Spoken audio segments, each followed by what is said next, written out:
In the 1950s near the Californian desert, there's a company town called Victory where happy families live perfect lives. Every morning the husbands go to work at Victory headquarters outside town, and the housewife stays behind taking care of the house and practicing ballet under their teacher Shelley. The wives aren't allowed to ask any questions about their husband's work, and visiting the headquarters is forbidden to them. One of these many happy couples is Alice and Jack, who have a very active intimate life and love throwing parties for their neighbors, especially Alice's best friend Bunny and her husband. The couple also has a favorite song that Alice likes to hum whenever she's doing her chores. Sometimes the whole town shakes for a few seconds and Alice tries to ask Jack if it has anything to do with Victory's projects, but he refuses to answer and Alice is fine with dropping the subject quickly. One afternoon after ballet, Bunny and Alice watch a group of men in red jumpsuits help the new neighbor move while gossiping about the fact their friend Margaret didn't go to class, which isn't surprising because Margaret has become the town's outcast after a mysterious incident. Later Alice is in her garden when she suddenly notices Margaret standing in her backyard with a toy plane in her hands and her eyes closed, because apparently she's having a weird vision of a pair of eyes opened in the dark. Alice doesn't know what to make of her and ignores it. While getting dinner ready, Alice discovers all the eggs in her carton are strangely empty, but she forgets about them when her dinner begins to burn in the oven. Some days later, Alice is attending a pool party at Shelley's house and humming her song when Bunny asks her to stop because she's tired of hearing it. Alice realizes then that she doesn't know what song it is, but it's always been stuck in her head. As the melody plays in her head, weird images appear in front of Alice's eyes, but once again she forgets about them when Bunny distracts her. The party is paused for a moment by Shelley and her husband Frank, the Victory CEO, to offer a speech to welcome the new neighbors into town. The speech is suddenly interrupted by Margaret, who wonders why they're here when they shouldn't be. Her husband takes her away but now the mood has become awkward, so Frank takes over the conversation to remind everyone that they're here because they're changing the world by building a little town based on safety and order. Afterward, Alice is still worried about Margaret and goes looking for her, only to find her in her house being given some sort of medicine by her husband. Margaret tries to tell Alice that she isn't fine, that she's had bad dreams, and that they're hiding her there, but her husband closes the door to keep Alice out of it. Alice returns to the party and finds Jack in Frank's room fixing his tie. To her shock, Jack starts getting frisky with her right there. Things suddenly get weird again when Frank shows up and begins watching them in a very weird way, but soon he leaves without saying a word, and Alice never tells Jack about it. The next day, Alice and her friends are doing some shopping when the subject of Margaret comes up. They comment on how she's behaving weirdly since the accident, but Bunny cuts in and reminds them it wasn't an accident. Margaret broke the only rule they had and took her child deep into the desert because she saw something, probably a hallucination. When they found her, she was alone with her son's toy plane, and they never found the child, although Margaret swears they took him away from her as punishment. The conversation suddenly interrupted when the ground shakes again, but the women don't react because they're used to it. One of them wonders if the rumors of the men developing weapons are true, but an angry Bunny cuts her off, reminding her the wives' only mission is to support their husbands and not to ask questions. Later at night, Alice begins having extremely weird dreams, and she can't stop thinking about them the next day. She decides she needs some fresh air and takes the trolley, but instead of getting off at the mall, she stays so she can enjoy the view of the desert, which the driver finds pretty weird. Suddenly, a plane that looks like Margaret's toy appears in the sky falling down until it crashes in the middle of the desert. There never was a plane flying above this area before and Alice wants to check it out, especially since they may need help, but the bus driver refuses to take her there because it goes against the rules. Alice breaks the rules anyway and walks deep into the desert until she eventually comes across a hill with a spiral road surrounding it. She makes the extra effort to go all the way up until she finds a mysterious dome and begins calling for help, but nobody answers.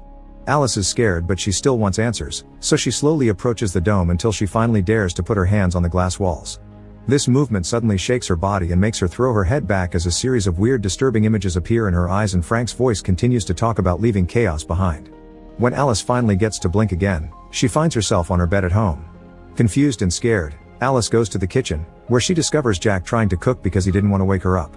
It turns out Alice had already returned when Jack came home, but she can't remember how. She mentions the plane crash only to hear Jack say there hasn't been any crash, otherwise everyone in town would be talking about it. Alice gets upset and blames it all on bad dreams, and Jack distracts her with some comforting touches and jokes about cooking. The next day, Alice is cleaning the windows as usual when suddenly, the wall behind her begins moving and presses her against the glass. Alice is terrified as she tries to push back, and just with a blink, the wall is back in its place because it was only a hallucination. At that moment, the phone rings, and Alice picks it up to hear Margaret ask her if she saw it. She points out they're lying to them and that they should leave, but Alice can't take it and reminds her friend she isn't crazy before hanging up. The conversation won't leave Alice's mind though, and during her next ballet class, she's shocked to see her reflection has become Margaret. At first Margaret copies Alice's every move, but suddenly she puts her hands on the glass and starts hitting her head, making Alice yell in panic. Nobody else in the room knows what she's reacting to, and when Alice turns around, Margaret is gone. Worried about the meaning behind this, Alice rushes back home and finds Margaret standing on top of her house. Alice yells at her in tears, trying to make her stop, but Margaret ignores her and ends things. Alice panics again and tries to reach Margaret, but she can barely take 2 steps before the men in red appear to drag her away. In the evening, Alice tries to tell Jack what happened, but Jack doesn't believe her because Margaret's husband is with her at the hospital and has told everyone she's fine. It was just an accident while she was cleaning the windows. Alice hates that she's being treated as if she's crazy and demands to know the truth, asking Jack about his job and what the company is hiding from everyone until he finally snaps. He yells at her to remind her answering those questions could mean losing their wonderful life together and asks her to drop the subject before leaving her alone for the night. Alice is disturbed to go back to sleep, thus she tries to distract herself by watching some TV. This triggers a new hallucination where she finds herself drowning in a pool. It feels very similar to the way the wall trapped her, but before she can grasp the meaning, she blinks and finds herself standing against the window as if she had tried to leave. The next morning, Alice is wrapping the dinner leftovers and doesn't really have a good hold of herself when her hands move on their own and wrap part of her body. Alice snaps out of it after a few seconds and removes the wrap, taking a deep breath as she finally accepts she's losing it. Moments later, Jack brings Dr. Collins to do a checkup. The doctor decides this must be stress caused by the shock of seeing Margaret fall, and when Alice tries to explain what really happened, Collins says the mind can sometimes change reality because it's overwhelmed with grief. He also tries to prescribe some medicine, but both Jack and Alice refuse to take it, promising she doesn't need it. At that moment, Alice notices Collins has classified files about Margaret in his briefcase, prompting her to ask what happened to her.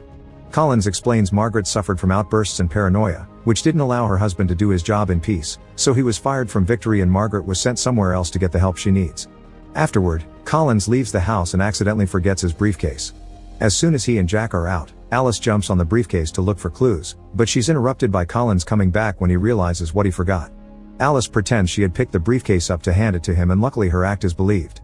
Once the Collins has left for good, it's revealed Alice did get to steal Margaret's files, but all the pages have been blacked out. Since the files are useless, Margaret burns them in the fireplace while thinking about Margaret and drinking whiskey to silence the guilt. She's still drinking moments later when she's taking a bath and her mind starts to drift, making her see all those disturbing images again, although this time she can also see the sweet moments of a couple holding each other. She suddenly snaps out of it when Jack comes home and plays some music, and while Alice is still in shock, Jack comes to see her to ask out of nowhere if they should have a baby. Alice promises to think about it. Later in the evening, the two of them attend a fancy party organized at a restaurant by Frank, who won't stop watching her while discussing things with Collins in a corner. This puts Alice on the edge, and she begins to fall into a breakdown when a dancer appears in the room to offer a show that reminds Alice of her visions. As tears begin to fall, Alice asks Jack to take her home, but Jack ignores her because Frank's going on the stage to make a big announcement. To everyone's surprise, Frank calls Jack to join him and announces he's getting a promotion. Everyone begins celebrating, but this is the last straw that pushes Alice into a full breakdown, and she runs to the bathroom, where she sees the vision of the couple again. Bunny suddenly shows up to check on her and Alice tries to explain everything, but Bunny cuts her short, scolding her for breaking the rules. She thinks Alice is behaving like a child and trying to ruin her husband's big night, so she needs to get herself together and be a good wife. Alice has no choice but to go back to their routine and try to forget about everything. A few days later, Jack organizes a dinner party at his house, which Frank and Shelley also attend. While Alice is busy cooking, Frank approaches to tell her she fascinates him. He's always wanted someone to challenge him because great men can only change history if they're pushed, so he hopes that Alice will continue to push in the future. During dinner, Alice decides to sit at the head of the table instead of letting Jack have the spot because she wants to look directly at Frank while they eat. When the usual chit-chat begins, Alice interrupts it to ask the guests about their lives before coming to this town and points out how the same few backstories repeat among all the neighbors. They're told to remember these stories because they want them to forget the real ones, like what happened to Margaret. Jack tries to make Alice stop, but Frank asks her to keep going, prompting Alice to go on a rant about everything she saw and how Frank is lying to everyone to create his perfect little world. Frank keeps his face neutral and tells everyone Alice is suffering from the same psychosis that Margaret did, even accusing her of having been in his bedroom. Everyone is feeling extremely uncomfortable, and Shelley snaps, calling Alice out for making a scene and insulting her husband before she stands up and leaves. All the other guests follow her out, and while Jack goes to open the door, Frank stays to tell Alice he expected more from her before he leaves as well. Alice is left furious, and she snaps again when Jack comes back and accuses her of trying to sabotage his big night. She immediately comes to him to swear that wasn't the case. Jack is more important to her than this life in Victory, and they need to leave this place before it destroys their relationship. After hearing lots of begging, Jack finally gives in and accepts to run away together. Alice wastes no time and rushes to pack the minimal necessities before joining Jack in the car, who shocks her when he suddenly apologizes. Alice doesn't understand what's going on until the men in red show up to drag her away, and Jack begins crying while he hears his wife's cries for help. Alice is taken to the hospital to receive electroshock therapy. While her whole body hurts, she starts seeing those visions of the couple again and discovers it's her and Jack living in modern times and humming that annoying song. This Jack has lost his job, but Alice says it's okay because she can take another shift at the hospital, where she works as a doctor. Taking double shifts begins taking a toll on this Alice, and when she arrives home late, Jack doesn't help her mood by failing to make dinner and having the nerve to get offended when Alice is too tired to get busy with him. In the end, Jack spends his night listening to Frank's podcast promoting a way for men to find their true selves away from the society that smothers them. Sometime later, Alice wakes up again in the hospital in Victory. Collins announces she's been fixed, so Alice is sent back to town, where she begins living her old routine again as if nothing had happened. Days pass calmly until one evening, Jack comes from work singing that annoying song again. This time, Alice manages to remember the lyrics, and this triggers a memory of her being dragged through a floor she can't recognize. It's then revealed that the Jack from her visions is real and he's applied to be part of the Victory Project, where he can choose to have the perfect life. This has granted him access to a special machine that he keeps at home, and Alice is connected to it 24/7, because her life in Victory is all a simulation. This is the same for all the wives there, and like the other men, Jack connects himself to it every day for only a few hours, and he disconnects when he enters the headquarters in the desert. The rest of the time, he is in charge of keeping Alice's real body well and has to work at some low job to pay for the machine. Back in Victory, Alice falls to the floor in pain, overwhelmed by the images that just hit her mind. She demands an explanation from Jack, who immediately gets defensive and yells that he did it so they could have a perfect life because they had been miserable. Alice still believes he's behaved like a twat for taking her autonomy and trying to convince her she's crazy. She's also worried about the other wives and the kids, but Jack immediately clarifies the kids aren't real, they're part of the simulation as well. Then Jack falls to his knees to beg for forgiveness as he clings to Alice, making it hard for her to breathe. Tired of her husband's lies, Alice grabs a glass and uses it to hit Jack to knock him out. What she doesn't know is that dying in Victory also kills you in real life, and as the real Jack closes his eyes, Frank gets a call telling him what happened. At that moment, Bunny enters the house because she's heard some noises and immediately covers Jack's body before trying to calm Alice down. Alice tries to explain it all and Bunny confesses she already knows. She chose the simulation because it's the only way she can have her kids back after they died in real life. She also explains Alice needs to go to the headquarters and disconnect herself because Jack can't do it for her in the actual machine anymore. Alice is afraid but does as Bunny asks, finding all the neighbors are coming out as well. As all the street lights begin exploding, the women are started to notice something is off, but the men are concentrating on asking about Jack and trying to stop Alice. Bunny comes out to push the men off, giving Alice the chance to get in a car and drive away just in time before the men in red arrive, stealing cars to go after her. A chase begins through the streets, and while Alice manages to leave town with no trouble, things get more complicated in the desert when the men in red begin to hit her car with theirs. Dr. Collins is also coming in his own car and accelerates to help catching her, but when Alice finds herself surrounded, she quickly moves the car out of the way and causes Collins and the others to crash against each other.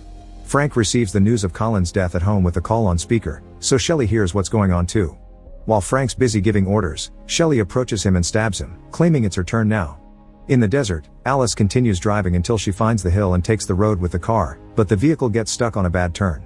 Still not ready to give up, Alice jumps out of the car and begins running, thinking the car blocking the ways enough to stop the others.